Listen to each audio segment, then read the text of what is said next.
আসসালামু আলাইকুম প্রিয় ভিউয়ার্স। আল্লাহর একাত্মবাদ এবং রাসূলুল্লাহ সাল্লাল্লাহু আলাইসাল্লামের রিসালাতের সাক্ষ্য প্রদান করা এবং তা মনে প্রাণে বিশ্বাসের নামই ঈমান। ঈমান ইসলামের প্রথম স্তম্ভ ও মানব জীবনের শ্রেষ্ঠ সম্পদ। ঈমান ছাড়া আল্লাহর কাছে কোনো আমল কবুল হয় না। আল্লাহ তাআলা পবিত্র কুরআনে বলেছেন, সময়ের কসম, নিশ্চয়ই সব মানুষ ক্ষতির মধ্যে নিমজ্জিত, শুধু তারা ব্যতীত যারা ঈমান এনেছে এবং নেক আমল করেছে। সূরা আসর আয়াত 1-2। এই আয়াতে প্রথমে ঈমানের কথা বলা হয়েছে। যারা ঈমানদার তাদের নেক আমলই গ্রহণযোগ্য হবে। তাই আল্লাহর কাছে বেশি বেশি এই দোয়া করা, ইহদিনাস সিরাতাল মুস্তাকিম সিরাতাল্লাযীনা আন'আমতা আলাইহিম গায়রিল মাগদুবি আলাইহিম ওয়ালাদ-দাল্লিন।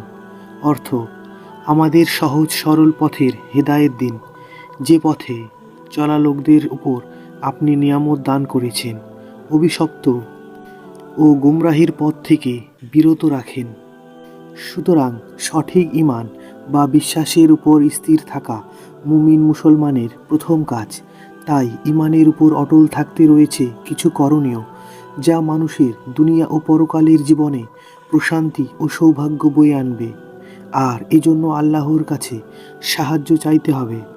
ভালো মন্দ আমলের কারণে ঈমানের পরিবর্তন আসে। আর আজকের এই ভিডিওতে আমরা ঈমান বৃদ্ধির 10টি আমলের কথা তুলে ধরব ইনশাআল্লাহ। ভিডিওটি না টেনে সম্পূর্ণ দেখুন। প্রিয় ভিউয়ার্স, যে 10টি আমলে আপনার ঈমানি শক্তি বাড়বে। 1 নম্বর, বিশুদ্ধ আকীদা। একজন মুসলিমের ঈমানকে সতেজ ও বৃদ্ধি করতে প্রথমেই যে বিষয়টা লক্ষণীয় তা হলো কুরআন সুন্নাহকে আঁকড়ে ধরার পাশাপাশি বিশুদ্ধ আকীদা লালন করা। রাসূলুল্লাহ সাল্লাল্লাহু আলাইহি সাল্লাম বলেছেন, আমি তোমাদের মাঝে দুটো জিনিস রেখে যাচ্ছি, যতদিন তোমরা তা আঁকড়ে ধরে রাখবে ততদিন পথভ্রষ্ট হবে না। প্রথমটি কুরআন, দ্বিতীয়টি সুন্নাহ। 2 নম্বর, জিকির ও ইস্তেগফার। জিকির হলো আল্লাহর স্মরণ। পাপের কারণে মানুষের অন্তরে যে কুপ্রভাব সৃষ্টি হয়, জিকিরের মাধ্যমে তা দূর হয়, অন্তর হয় পরিশুদ্ধ। ফলে ঈমানেও আসে সতেজতা, আমলেও আসে তৃপ্তি। রাসূলুল্লাহ সাল্লাল্লাহু আলাইহি সাল্লাম বলেছেন, বান্দা যখন একটি গুনাহ করে তখন তার অন্তরে একটি কালো দাগ পড়ে। অতঃপর যখন সে গুনাহের কাজ পরিহার করে, ক্ষমা প্রার্থনা করে এবং তওবা করে, তার অন্তর তখন পরিষ্কার ও দাগমুক্ত হয়। তিরমিজি 3334। 3 নম্বর, সৎ কাজের আদেশ ও অসৎ কাজের নিষেধ। ঈমান বৃদ্ধির অন্যতম আমল সৎ কাজের আদেশ ও অসৎ কাজের নিষেধ করা। সৎ কাজের আদেশদাতার ভেতর সৎ কাজের উৎসাহ জাগে, অসৎ কাজের প্রতি জাগে ঘৃণা। আল্লাহ বলেন, তোমাদের মধ্যে এমন একটি দল থাকা আবশ্যক যারা মানুষকে কল্যাণের দিকে আহ্বান করবে, সৎ কাজের আদেশ করবে এবং অসৎ কাজ থেকে নিষেধ করবে, আর তারাই হবে সফল কাম। সূরা আল ইমরান আয়াত 104। 4 নম্বর, ভালো বন্ধু। সৎ সঙ্গে স্বর্গবাস, অসৎ সঙ্গে সর্বনাশ। বহুল প্রচলিত এই প্রবাদটির বাস্তবতা কম বেশি সবারই জানা।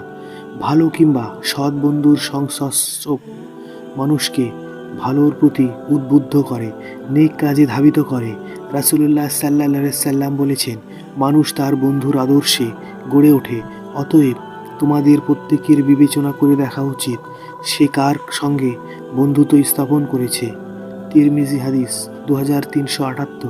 5 নম্বর, সৃষ্টি নিয়ে গবেষণা করা। সৃষ্টি জগৎ জুড়ে রয়েছে আল্লাহর মহত্ব, বড়ত্ব ও শ্রেষ্ঠত্বের নিদর্শন। আল্লাহর সৃষ্টি নিয়ে গবেষণা ও চিন্তা করলে বৃদ্ধি পায় ঈমান। পবিত্র কুরআনে ইরশাদ হয়েছে, সুনিশ্চিত বিশ্ববাসীর জন্য পৃথিবীতে রয়েছে নিদর্শন। অনুরূপ নিদর্শন রয়েছে তোমাদের নিজেদের মধ্যেও, তোমরা কি দেখো না? সূরা জারিয়াত আয়াত 20-21। 6 নম্বর, আল্লাহর গুণবাচক নামগুলো অনুধাবন। আল্লাহর মহত্ব ও বড়ত্বের ধারণা পাওয়া যায় তার গুণবাচক নামগুলোতে। এগুলো অনুধাবনের ফলে ঈমান হয় দৃঢ় ও মজবুত।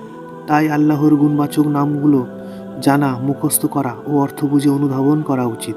রাসূলুল্লাহ সাল্লাল্লাহু আলাইহি সাল্লাম বলেছেন, আল্লাহর ৯৯টি নাম রয়েছে, যে এই নামগুলো মুখস্থ করবে সে জান্নাতে যাবে। বুখারী 2736। ৭ নম্বর, সিরাত চর্চা করা। মুহাম্মদ সাল্লাল্লাহু সাল্লাম উত্তম আদর্শের জনক, বিশ্ব মানবতার চিরন্তন আদর্শ। তার আদর্শের পূর্ণাঙ্গ অনুসরণ এবং তাকে পৃথিবীর সব কিছুর চেয়ে বেশি ভালো না বাসলে ইমানে পূর্ণতা আসে না, পূর্ণাঙ্গ মুসলিম হওয়া যায় না।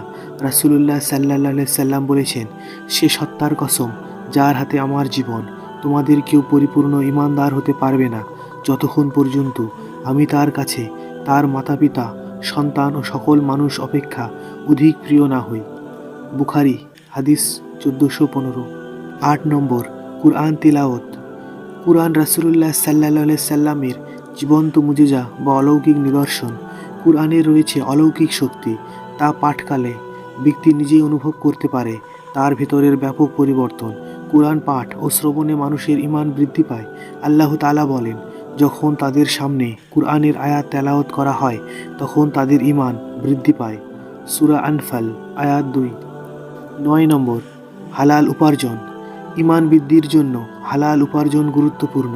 রাসূলুল্লাহ সাল্লাল্লাহু সাল্লাম বলেছেন, যে দেহের মাংস হারাম উপার্জনে গঠিত তা জান্নাতে প্রবেশ করতে পারবে না। হারাম ধন সম্পদে গঠিত ও লালিত পালিত দেহের জন্যই জাহান্নামই উপযোগী। মুসনাদে আহমদ হাদিস 1441। ১০ নম্বর, মোনাজাত। ঈমানের মূল উদ্দেশ্য আল্লাহর সন্তুষ্টি অর্জন করা। ঈমান বৃদ্ধি করতে আল্লাহর কাছে বেশি বেশি হেদায়েতের উপর অটল থাকার দোয়া করতে হবে। রাসূলুল্লাহ সাল্লাল্লাহু সাল্লাম বলেছেন, দোয়া ইবাদতের মগজ। তিরমিজি হাদিস ৩৩৭১। আর এই হাদিসে আছে, যে ব্যক্তি আল্লাহর কাছে দোয়া করে না, আল্লাহ তার প্রতি অসন্তুষ্ট হন। তিরমিজি হাদিস ৩৩৭৩। আল্লাহ তাআলা মুসলিম উম্মাহকে প্রশান্তি ও সৌভাগ্যের মৃত্যুদানে কুরআন সুন্নাহ ভিত্তিক জীবন গড়ার তৌফিক দান করুন। ঈমানের উপর অটল ও অবিচল থাকার তৌফিক দান করুন। আমিন।